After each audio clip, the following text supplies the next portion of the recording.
We are here in sunny Panama with Sandra. Man, this is something that I have been looking forward to. I came and said, hey, listen, watch me. Right, exactly. I need this, and right. this is what I want to do. Yeah. Can you help me? She invited me to Panama. I said, absolutely, I cannot wait to get here. So Sandra Ward, she is the owner of Catwalk Pros. It is a production company, and she focuses on modeling. My boss mother walks into the store, and I'm in the window like this. Oh my gosh. And she's looking at me. I'm trying to Like, hide my face, right? We know that the modeling agency is one that we look at the external beauty, and in Real Do It Change Style, we are looking at the behind the scenes of modeling. I left Panama at the time because there was not opportunities for people that look like me. Being tall at 16 was very hard for me. I went because I wanted to change opportunities. Yeah, so we see the beauty, but we know that it is a lot that you have to work on behind the scenes, internally, and there are many different hurdles that these wonderful models have to face. So when I would talk to black people, they couldn't relate to me. Yeah. They're like, where are you from? Right. And then when I go talk to the Latinos, I didn't look like them. It's like, where are you from? Yeah. A year later, I went back, prepared. I took modeling classes. I got my book together, gave them my book. Oh my God, where have you been? We've been looking for someone like you. Oh, wow. Thank you, Sandra, for joining us. And if you wouldn't mind, go ahead and introduce yourself. Hello, my name is Sandra Ward. Thank you so much for having me on your third episode. Third episode, that's right. I'm excited. Yeah. I'm the founder and CEO of Catwalk Pros Production, Catwalk Pros Model Management, and Catwalk Pros Academy. I have 3 companies under the same umbrella. Productions, I do fashion show productions. Model management, I manage models. And Catwalk Pros Academy is a non-for-profit where I use fashion to inspire others. Yes. Thank you. Awesome. So please don't mind our drinks. We're in Panama, so cheers. Salud. Salud. So yeah, let's go ahead and jump right in. Real talk. We're in Panama. Right. Why are we in Panama? Well, I just had a show, the 4th edition of Tierra, Viento, Fuego, Agua, 4 elements, earth, wind, fire, water. It was a sustainable fashion event. Thank you for attending. Of course, absolutely. And your daughter, Ileana, was able to walk the runway. She did. This was a fundraiser for a non-for-profit, Fundación Hogar de las Niñas de la Capital. It's a foundation here in Panama who help girls that have been neglected or in low income. So, yeah. Absolutely. And so, but you're Panamanian. So go ahead and talk to us a little bit about you being Panamanian, that upbringing. And Sandra and I actually met in Miami. So talk to us a little bit about what it was like growing up in Panama and coming to Miami. Okay, born and raised in Panama, grew up in Panama in those years was fabulous. You know, we played outside. There was no cell phone. Yeah. So you made friends. You had conversations. I love being born here. I love my country. It has changed a lot since I moved out. I left Panama at the time because there was not opportunities for people that look like me, right? Yeah. I went because I wanted to change opportunities. Yeah. Being tall at 16 and 6 feet tall was very hard for me. Yeah. So I decided to, pursue a modeling career. The good thing about my upbringing was that my parents always made me feel special. Oh, that's beautiful. They let me know that I could accomplish anything I wanted to do. My mom made sure she sent me to cooking school, to crochet, sewing school, dance classes, Nice, yeah. just to prepare me for, the future. Yeah. I got a degree in interior design, moved to the US, and I pursued a modeling career. It was not easy coming from a country in Latin America to come to the US. Life is completely different. Sure. I felt like I didn't fit in because I look black. So my accent was very strong. Yeah. So when I would talk to black people, they couldn't relate to me. Yeah. They're like, where are you from? Right. And then when I go talk to the Latinos, I didn't look like them. It's like, where are you from? Yeah. So that gap, it took a while for me to fit in. And what ended up happening is that you assimilate, right? Yeah. Okay, I'm going to try to attach myself to this group that I look like and sound like them in order to try to have some type of normalcy. Yeah. So that's what I did. Entering the modeling industry was not easy either, because when I first got from Panama, I thought I was it. Yeah. I went to the agency, you know, with my book, and they went, "Thank you, next." Oh no, yeah. And you know, to say no to you in that form, and you're not used to it, was not easy. Sure. But I was smart enough to like, okay, I'm gonna see what they're looking for in a model. So I study, I got magazines, what models look like in the US. You know, how do they present themselves? How do they dress? How I dressed in Panama was completely different and how you would dress in Miami at the time. A year later, I went back, prepared, I took modeling classes, I got my book together, took shots with photographers. I prepared myself. I think it's important because a lot of times you do things without preparation. Yeah, for sure. And preparation is key. And I went back to that same agency, gave them my book. Oh my God, where have you been? We've been looking for someone like you. Oh wow. So Yeah. that's what happened. So. Oh, that's amazing. No, thank you for sharing. And yeah, like you said, growing up in somewhere where you can actually go outside, right? And not be confined. Of course, time is different as well, right? With the screens and all of that. So let me ask you, you said something earlier about, you know, looking as you do, one, and sure, we're talking about the color of your skin, right? And then in addition, you said being tall. So tell me a little bit about what that was like, right? Especially when did you decide that you wanted to go into modeling? And how did those factors play in on your psyche? What was that like? Right. I always like to be on stage. You know, I wanted to be a singer at one point. I thought I could be a jazz singer, but my voice wasn't that great. There weren't that dream. And being this tall, people would say, "Oh, are you a model or are you a basketball player?" So you know, people kind of see you and they're ready to decide what you should be. Yeah. At 16 years old, I created a group called Sandy's Fashion. At that young age, I mean, I've been doing this for a long time. Yeah. I went to the department stores in Panama, and I just introduced myself. I said, I have a group of models, and we want to model in your store. Oh, wow. So that's the way it got started. We did fashion shows. Yeah. We would skate in the sidewalk with the store's T-shirt. What? We will model in the windows, that robot model. Yeah. And it's funny because after high school, I started working for an airline, and I called in sick saying I wasn't feeling well. And my boss mother walks into the store, and I'm in the window like this. Oh my gosh. And she's looking at me. I'm trying to Like, hide my face, right? The next day when I get to work, didn't work. Like, were you at the store yesterday? I said, me? No. I was sick. She said, there was a girl at the window looked just like you. So that was not me. No idea what you're talking about. That is hilarious. So, but you know, being tall opened a lot of doors for me. A lot of times when you are my height, you feel when you walk into a room, people look at you, and then if you're not secure in yourself, you tend to walk with your shoulders in. I used to wear little heels. I went to the prom with my brother. None of the boys liked me. You were like, you know. So it was a lot of those things that you had to learn how to navigate. Yeah.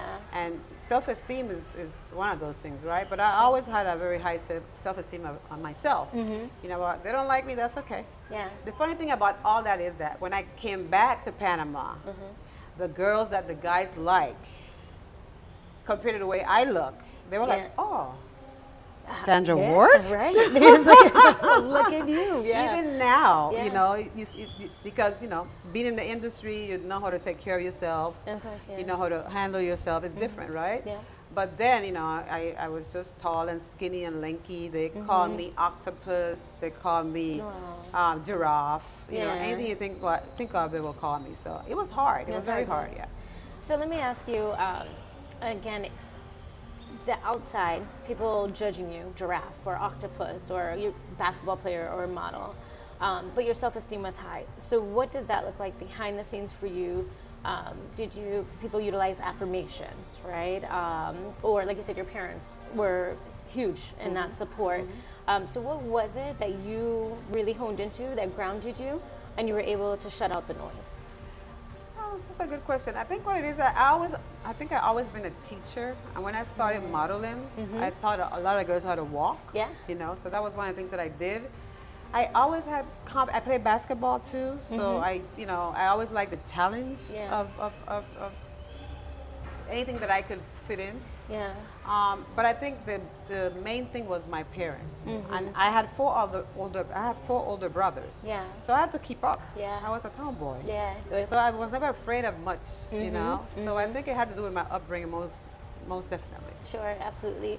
And that's a big part of what, the Do It Change community is exactly that community. You know, some of us aren't as fortunate to have family, right? So mother, dad, siblings who will support us in our different endeavors and tell us that we're beautiful when other people tell us we're not. We're not. However, community is key. So even if, again, it's not parents, not siblings, it's finding that community that's in a space that you're trying to navigate and bringing that in. So that's something that we definitely like to focus on as we're navigating change. So thank you for highlighting that. All right, so let's fast forward a little bit. So we're not in Panama in the window anymore, right? So now we're back in the States, right? So you said, and that's a huge transition, coming from Panama, now you're in America, and you came to Miami, correct? I came to Miami first right. for about a year and a half. Okay. And then I moved to Los Angeles. Okay. Again, kind of studied the land, you know. I knew Miami wasn't for me. Yeah. I wanted a bigger audience. I wanted a bigger platform at that time. And the agency in LA was better for me than the LA agency in Miami. Sure. So I'm happy I did that. I think Miami, even now, is a place that you start, but you shouldn't stay. If you want your career to grow. Yeah. So I moved to LA because of that. So LA was actually my base. I lived in LA for over 20-something years. Okay. Wow. So it was my base. And yeah, I had my agency in Miami was Irene Marie. And when I moved to LA, it was LA Models. They were my agency. And I traveled with LA Models all over the world. Model for a lot of the top designers. And I built a career. A lot of times, you know, being afraid of taking that leap of faith. Because when I moved to the U.S., I didn't know what to expect. Yeah, you know? for sure. I remember I came to visit. My dad worked for the Panama Canal. Oh, wow. And at the time, after he retired, he had an option to move his family to the U.S. So that's how we got our papers fixed. And we got a residency. And a few years later, I got my citizenship. So, you know, for us, that transition to move to the U.S. wasn't as difficult like it is for other people at the time, too. So, modeling for me was my agency was my middleman. I didn't. It's not like now with social media. Most of these girls are freelancers. They work on their own. My agency was my middleman, my contact. So the client had to go through my agency in order to book me. And in a way, it was a good thing because they kind of at that time they would brand you. What you should look like, you know, what your pictures should look like, how you should present yourself, how you should walk. Now, it's like a free for all, you know. So I was blessed in that way. And even if I work with a client, and the client took 3 months to pay, every 2 weeks I had a check. So it gives you stability too. Absolutely. You felt protected because the agency makes sure that the client that you were going to work with was a client that would pay.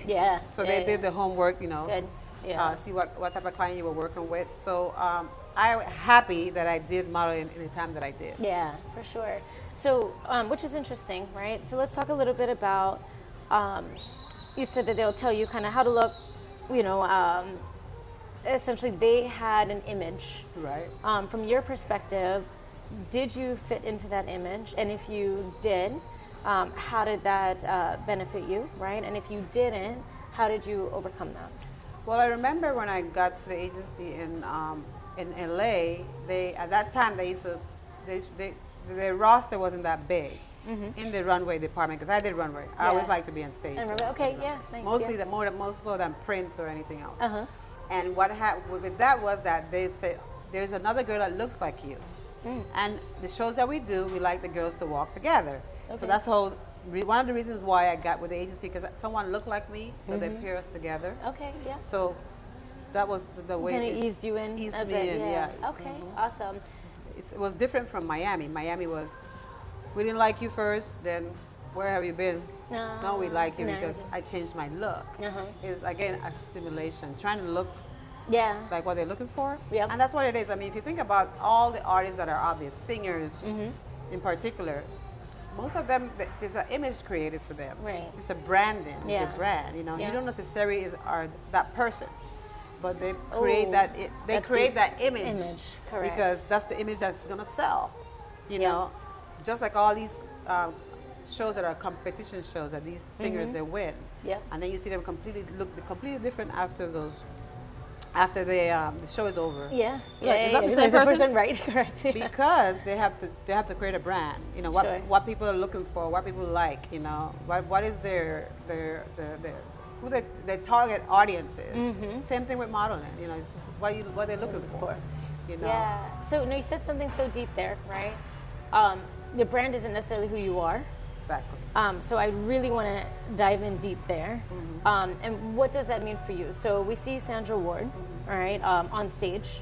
And I would say almost in character, right? Because the designer wants you to portray their vision, right? So how do you do that without losing sight of who you are as an individual?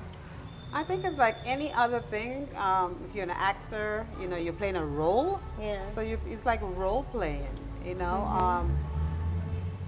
I think I'm a, and that's a very difficult question to answer, you know, because I never really thought about it that way. It's like, okay, what's the persona? But I'm a normal person like everybody else, Right. right? My height probably made people think that different. I remember even meeting friends that said, when I first met you, I thought you were stuck up. And I'm like, why? Yeah, I had that a lot too. Yeah. Yeah, it's just because the way I project, right? People see me and they think, oh, I'm. And you're like the can't sweetest talk person to- ever. I'm Yeah. That's not the case. Yeah. At all. Yep. So yeah, I believe that when you're on stage, you of course you're gonna show a different persona, but like everybody else, you have your insecurities every day. Yeah, You know, yeah. it's like, you know, if today I'm gonna perform well or not. In doing this show that I just did, you Right. know, I haven't slept in months Yeah. thinking about it. Yeah. Yeah. How I'm going to make it work, Sure. and how my vision is going to translate for others to see it. My platform is to empower others, Yeah. and I believe that I was able to accomplish that. Yeah. And after the show was over, you know, in my head it's like, what went wrong? What I could have done differently? Yeah. So I'm always questioning myself. And people ask me, why do I teach girls? Why do I want to empower girls?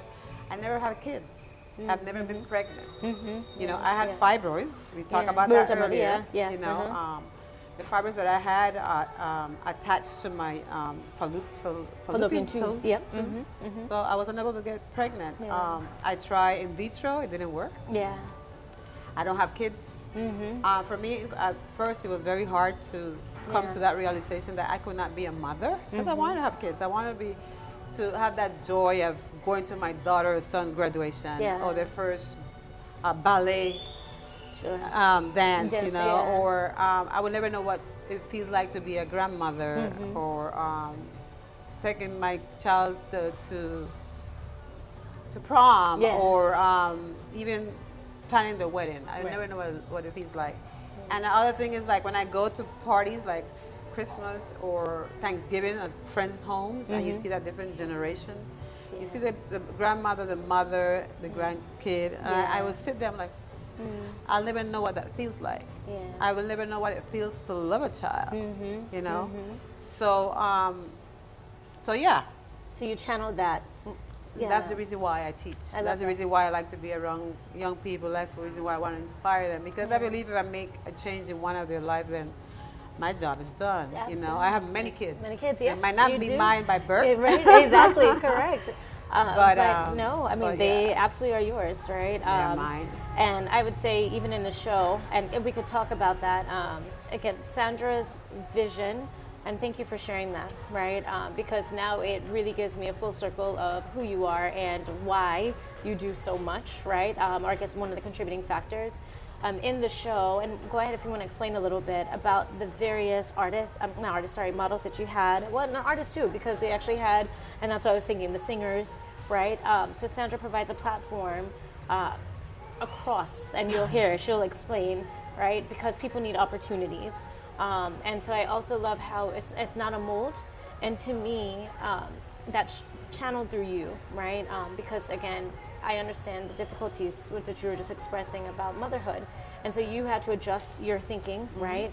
Again, you're a beautiful woman, and of course, absolutely, and we see that on the outside, right? And again, these are the struggles that we're talking about internally. So coming to terms with that. So all of these people that you had in your show, these models that are questioning themselves, right? Am I beautiful? These different challenges. If you would speak to, you had some special women in the show as well, and what that meant to you. So if we could talk about that and the opportunity, and sometimes we have to change direction and see the opportunity elsewhere, which is what you did. Right. Yeah. So, you know, we had a casting for models here in Panama a couple of months ago. And my thing, I wanted to be inclusive. I didn't want it to be, you know, I wanted girls to be 6 feet tall, size 2. Yeah. Because when you think about it, the audience is not 6 feet tall and size 2. Yeah. I thought it was important to showcase people of all ages and all sizes and all ethnicities. Panama is a mixture of everything. You know, if you look around. Absolutely beautiful, We're a beautiful country and a beautiful girl. I support this non-for-profit, Fundación Hogar de las Niñas de la Capital, and these are young ladies that don't have a lot,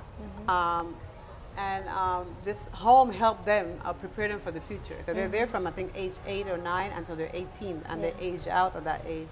So they prepare them for what's coming next. You know, they teach them how to sew, you know, how to cook, how to do things that will help them. Yeah, you could be a chef afterwards. You could be a dressmaker. You could be a designer. You could be. Fashion is such a billion-dollar, trillion-dollar industry. So there's opportunities there. So I wanted to showcase the girls, to put them on stage versus just saying, "Hey, I'm sponsoring them."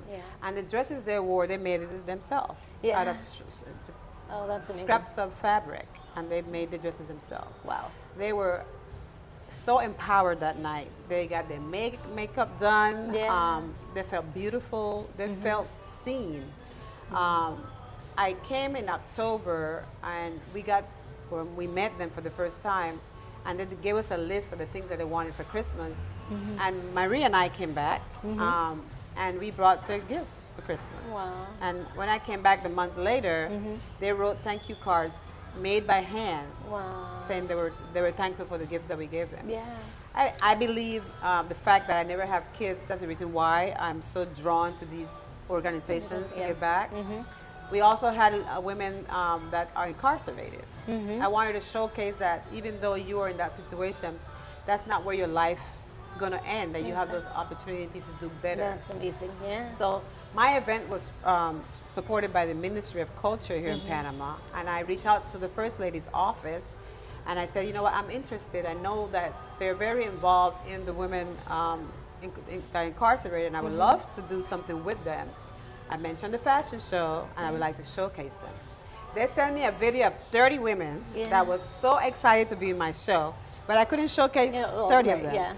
So I went to the prison, and it's not like they're behind bars or anything like that. It's like a home, and you know, they do other things. I believe there are days that they could go out. And I said, you know what, I would love to pick out of the 34. That's what I did. I picked 4 of them out. I bought the clothes that they wore, because the store that I was targeting to showcase their clothes, once they hear who was going to wear it, they were not interested. And to me, that was like, that's crazy. So what about what we talk about, empowering others, right? Exactly. And maybe, I'm not sure why these women are there, what crime they committed, but they still have a chance to do better. We all have a second chance, you know, just like clothes. Right, exactly. Repurpose. Repurpose So, them, I went to the jail. I met them. They all walked for me. I showed them how to turn. You know me. For sure. I can't the stop teacher, right? I can't stop teaching. The catwalk pro. And we selected 4. And I went to the same store that said no, because it was a secondhand store, pre-loved clothes. And I picked out the 4 pieces. We bought shoes. We got them earrings. They got their makeup done. They were beautiful. And they didn't look any different from any of those models that were walking the runway. They did not. To me, it was important. We showcased talent that never been on stage because they never had the opportunity. We had a student design competition that these students, financially, they can't afford to have their own show. They were able to showcase their own show. We had a panelist of expert talking about fast fashion and what it does to the environment. So my event was more like, I'll say, educational. Yeah. And we had amazing designers showcases in the club. Yeah. 4 designers from Panama and 2 from the U.S. So my platform is just more than a fashion show. It's about empowering others. It's about showcasing talent. Yeah. And in this case, talent from Panama. I think it was important for me to come back and do this because I've never done anything here before. Yeah. And that the Ministry of Culture opened the door for me. Yes. A girl from Panama who looks like this. Yeah. And they said yes. Yeah. And they gave me the space. Mm-hmm. I was like beyond my expectations because when I came and I pitched the idea, within 20 minutes they said yes. No, that's amazing. And then when I went so to much the value. center, within 5 minutes, I walked from the office to the venue. She said yes. So I was like, the stars were like Aligning. Yeah. And I believe that's what usually happens when things are meant to be. They open up. Not that it haven't been hard. Right. Of course. I mean, yeah, it wasn't yeah. that easy. And Right. it's funny because one of my videographers approached me, and he worked for one of the TV stations here in Panama. He says, I've been pitching to the government for the past 2 governments. Yeah. And nobody ever answers me. How you got them to say yes? Yes. I said, I just showed up. Showed up. I showed up. I came and said, hey, listen, watch me. Right, exactly. I See, need it's this, just- and right. this is what I want to do. Yeah. Can you help me? And they said yes. I And I love showed up because somebody that knows somebody that knows somebody. somebody. Gave me Yeah. the number, the name, who to call. And there was a big event in New York that I went to, and I met them in person because you have to show up. Sending an email, people get thousands of emails and delete. Don't have time to read it. So for I sure. showed up. I love that. So 2 things that you said. You said repurpose the clothes, right? Which is such an amazing metaphor. I'm going to steal it if I can and start using it, right? Because I think oftentimes we have a vision for ourselves, and that's where the big change, right, comes in, especially the change that we didn't choose. Right. And then we start to question everything. And then we start to question our worth. We start to question why we're doing what we're doing. I mean, just everything under the sun. And I love that, right? Repurpose, like clothes. Because maybe the initial use isn't what it was intended for, Exactly. right? And in your fashion show, one of the designers, actually a designer that my daughter worked for, it was a Levi skirt. Had no idea it was Levi, but I saw this skirt. It was a jean skirt, and she had different patterns. And I was like, oh, that's so beautiful. And only after I brought it home the next day, I looked and I was like, oh, this is a Levi jeans, right? Which was way more beautiful than a Levi jean I've ever seen in my life. And actually a skirt, right? And to me, again, that's repurposing, right? So it may come in one form, but you can enhance, you can change, you can adjust. And that's where we are in life, right? To me, I talk about change all the time, about evolution of the individual, right? So, and then landing into what you said is show up. Exactly. Show up. And we talk about that in change. It could be messy. It may not, the fact that you showed up, somebody who had the best plan ever, who never showed up, who sent it, they didn't get through. You may not even have the best plan, but you showed up and they saw you. And just taking that step is really what, got you. So I love those 2. I'm going to watch this over again and steal it. Definitely mine. I'm taking that for sure. Awesome. So we're talking about the journey. Let's talk about the show, for example. So you had this vision for the show. Talk to me about some of the challenges and how you adjusted, right? I mean, that's a huge scale, right? And I imagine the pressure and the things I'm about to say, for some people, like, oh my gosh, it's like a lot of pressure, right? You're talking about the ministries and the first time it's ever been done, and you're coming from it, right? So all of those things, the pressure starts to stress through the roof. And then when things aren't necessarily going as you planned. So what was your strategy, right, to deal with those things and to maneuver around them to still produce an amazing event like you did? Thank you. Absolutely. This is my 4th edition. I've done it in Miami 3 years in a row. Yeah. And I had a bright idea to bring it to Panama. And talk about challenge, trying to do an event like this from the U.S. in Panama. Yeah. I had to put a group of people here to work with me.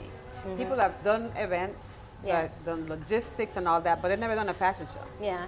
And it's funny because one of my members said, oh, but I do weddings, I do parties. I could help. You don't have to come. I could help you. And it's funny because we had a conversation right after the show. She's like, I could have never done this. Oh gosh, no. Imagine if you said, yeah, please go right because ahead. it's a lot of moving It parts. is. It's Tons, not because tons. it's not just a regular show. It's a lot of moving parts, right? And to produce the show that we produce, we needed a lot of sponsors. Yeah. And because I was bringing this show to Panama for the first time, people don't know who I am. You know, they seen me on social media and stuff, but it's like, she's doing what show? We never heard of that before. Yeah, yeah. So to prove to others like this is what I want to do, and I pretty much had to do this solo. Yeah. And with the support of people like you Yeah. that Yeah, came you all the came way with from them. Miami to support me. Yeah. Ileana, your daughter, that came with you to walk the runway. Yeah. If I didn't have the support of my friends and family, I'd never been able to do this. Yeah. You know, it's about, again, your tribe. It's about the people that are with you, that believe in you, and that they don't say, you are crazy, what are you doing? Yeah. Yeah. You know, I have disassociate myself from people like that because they're dream killers. Yeah, literally. And yeah. there are dream killers And out the dream there, killers, you there are know. plenty, So yeah. I decided to jump in. No, And yeah. there were days and they were nights. It's like, what am I doing? And there were days I told my husband, You question yourself. why yeah. did I do that? And how? I think the worst part is that, you know, if it's over, if people are gonna like it, people are gonna say, why would she come here and do this? Yeah. Did it make sense? The ministry is gonna think this made sense. Will they want to bring it back next year again? See? All those Congratulations. questions, you know. Yeah. So I doubted myself every morning. I would Yeah. go to bed at 1 o'clock in the morning and wake up at 5 with anxiety, you know, and just in my head, all the things I needed to do, check mark. Sponsors like, Yeah. we give you in-kind sponsorship, but Yeah. it's too late for us for money, you know, or maybe next year. Yeah. You know, I got it a lot. Yeah. So yeah, we will take your in-kind sponsorship, and you know, shoestring budget. What you saw there Saturday was shoestring budget. And people would never know. And people would never know. Never know. And I made it happen. And I got people that live here in Panama that have seen me grow up. Yeah. And they came to say, we are so proud of you that you were able to bring this here Yeah. and did this at this capacity. No one else have done that before, you know, Yeah. and followed through. Even the people that are working with me as my production team, they were like, Sandra, we can't believe you actually said, we're going to do You it. gonna do it? Yeah. And you did. A month ago, it's like, we only sold 21 tickets. I said, yeah, but we still having a show. That's it's happening. It's happening, Correct, yeah. you know? We just got to push ticket sales. We got to Yeah. push with this and push on that. So it ended up being like everything very organic. It happened. The word got out there. People wanted to know what it was all about. People weren't familiar about sustainability, even though Yes. Panama is very big on sustainability, but the fashion, the relationship with the fashion and all that. Yeah. I think it was educational for a lot of people. One of my girlfriends says, I went home and I went in my closet and I started pulling stuff out, see what I could do with it, right? It's inspiring. I'm telling you. Thank Yeah, you, yeah, thank yeah, you. for So it was scary, and that day it was scary. And that night when I had to give the thank you, I forgot to mention the people that came from other countries. Yeah. My mind just went blank. Of course. Who am I thanking Understandably again? so, right? I'm perfectly understandable, 100%. Yeah. And I am lucky enough to have a husband that believed in my craziness. Yeah. And you saw him back. He was my technical. I mean, he was so good at it. Yeah. Making sure that everything was running. He was awesome. Yeah. He was there with you. But I was afraid of it. There were days I was like, I want my mom. I know, mommy. Yep, I have those days too. So, for sure. so it was scary. But when I jump into something, I'm gonna do it regardless of I love it. Yeah. of the pain. And I mentioned this to someone, and it's like getting pregnant, right? The first 3 months, and I've never been pregnant, but Yeah. I've heard. It hurt, right? Yeah. The first 3 months, you get the sickness, you know, you're throwing up, and Yeah. then you feel better, and you can feel that baby kicking. And Yeah. you're like, oh, I'm gonna have a baby. Yeah. I'm so excited. Baby shower, you Yeah, know. yeah. And then 8 months, 9 months, you're uncomfortable. Oh, Yeah, it's I got that. painful. Yeah. And then birth, Yes. and you're like, I will never do this again. Exactly. Correct. You Yeah, know, yeah. and then you have your baby, and you're in love And with you that love child. it. And then you're like, I'm gonna do it again. Yeah. That's me. That's you, right? Because the pain that I had before this event happened on Yeah. Saturday is the same pain that I have every time I do an event. Yeah. It's that transition about the high and the lows, and the moment when it happened, those 15 minutes of like, I will actually pull it off. Yes. That's the gratification that I get from it all. 100%. And to see the girls walk on the runway, I'm like in awe of it all. I'm in awe of it all. No, I will tell you. So everybody knows I did not cue Sandra up to like literally talk about change in my method. All in a nutshell is exactly what you just said, right? Oh, really? The pain, 100%, right? So you shouldn't even know, but 100%. The pain, right? The highs and the lows. That's exactly what I talk about. I think people oftentimes give up too quickly because they expect it to be a seamless process, right? Because they put in the effort and they put in the planning.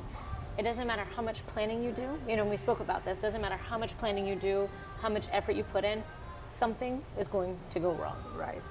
That's just how it is. So again, the ups and the downs, the waking up in the middle of the night, doesn't matter how many times you do it, the anxiety, because it's this event, right? And so again, that expectation that things are just going to come together and it's going to do because you planned, it's really managing your expectations, the opposite. And that's, again, a lot of what we talk about with change. Managing your expectations, knowing that it's the ebbs and the flows. So when you do feel that, oh my gosh, questioning myself, should I do it? This is a horrible idea, et cetera, it's just a time. And like I said, just with, again, maternity, you're already in it, right? Yeah. And it's rough. And it's no rough once you're turning back. committed. Yeah, there's no turning back, Yeah, right? you're And once you committed and you started moving, again, you deal with them as they come, as best as you can, right? And then the reward on the other side, which is what we would call the final stage of transformation, right? When you can now sit back and look and be like, wow, I did that. I did that, right? And so, like I said, you totally coined it perfectly of the entire process. So let me ask you, what would you, for models who, of course, are aspiring, right? You know the journey, you know how challenging it can be. What would be your advice to them to continue pushing forward when things get really challenging and when they hear the no's? Maybe you could talk to that first, hearing the no, what that probably feels like, again, and because this platform is to say, wow, that's exactly how I feel, I understand that. And then where do you find that courage and what does that look like to push through it anyway? I think what I learned when I was in the industry as a model was that each casting, you just forget about it and move on to the other one. It's like any job interview. Yeah. But I think the main thing is to be prepared. You Right, have as to you were be saying that, prepared. yeah. You have to be prepared, Yeah. and expect that that you were going to go to 10 casting and they might just pick you for 4 or 5. Yeah. That's just the way it is. It's just like any job interview, right? But be prepared. Yeah. Show up Yeah.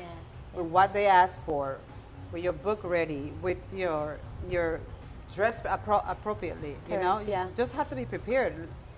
Now with the internet and Chat GPT, Yeah, you have no excuse. you have no excuse not to be find out how to be Correct. prepared. You could we didn't have that then. Yeah, for sure. When I was doing it. Correct. Yeah. So preparation is a key.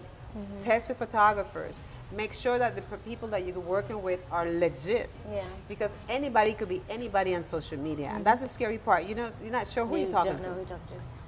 It could be anybody. Yeah. I had a case years ago. One of my young ladies that I was mentoring, a photographer. She saw his website. He had amazing pictures. She thought, I'm gonna shoot with him.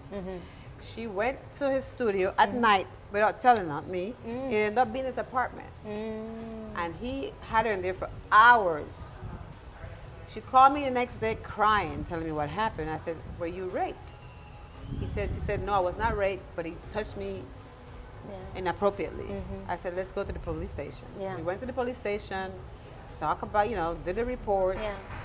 Oh, all of you, I'm 21. Did he force you in the house? Nope. Nothing we could do. I mean, we did a report about him just in case it happened again. Yeah. So things like that, you have to be very, very careful.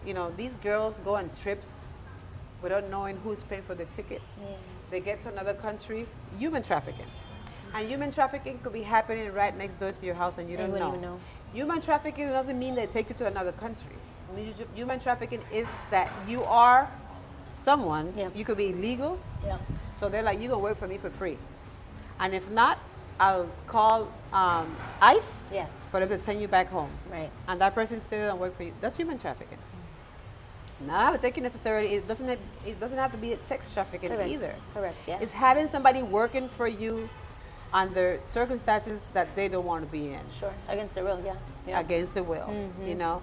So those are things that you have to look out for. Yeah. Who you're contacting online, you know. Yeah. And it's scary out there. It So I is. said, I mean, in my days, things will happen, of course. I mean, things that are happening now doesn't mean it didn't happen then. But Yeah. I think because of it's so much exposure of it that we know when it happens, right? Yeah. You have to be aware of your environment.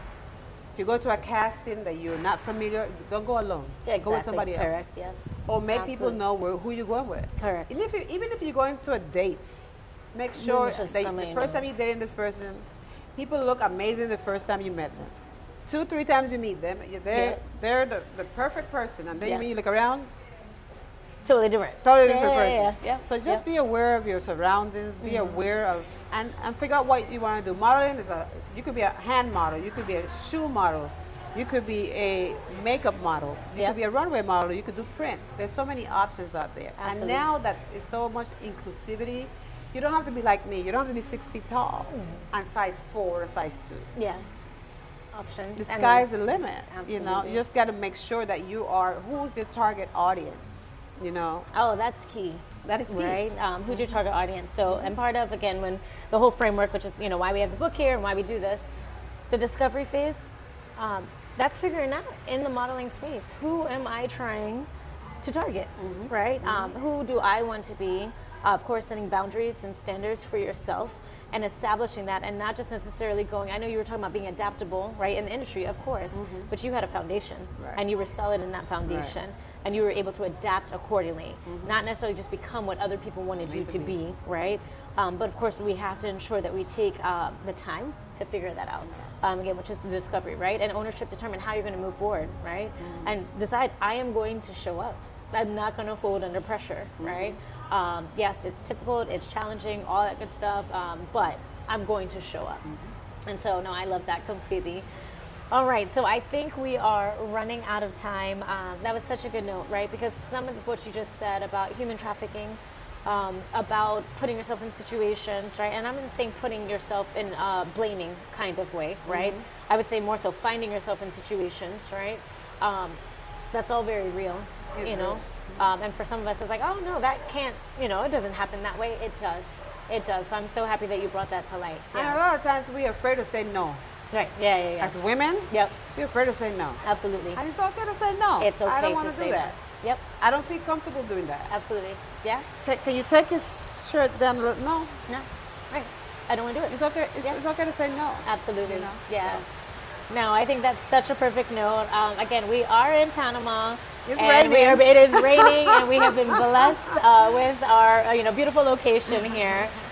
So ending on that note, Sandra, I want to say thank you so much for taking this time to meet with me. It was a wonderful conversation. I know it's going to help so many people as they navigate the industry, transitioning countries, right? And just pursuing things that can be scary, but doing it anyway and taking that step and showing up. So thank you so much. Thank it you. was Thank such you a for having pleasure. me. Thank you. It was awesome. Thank you.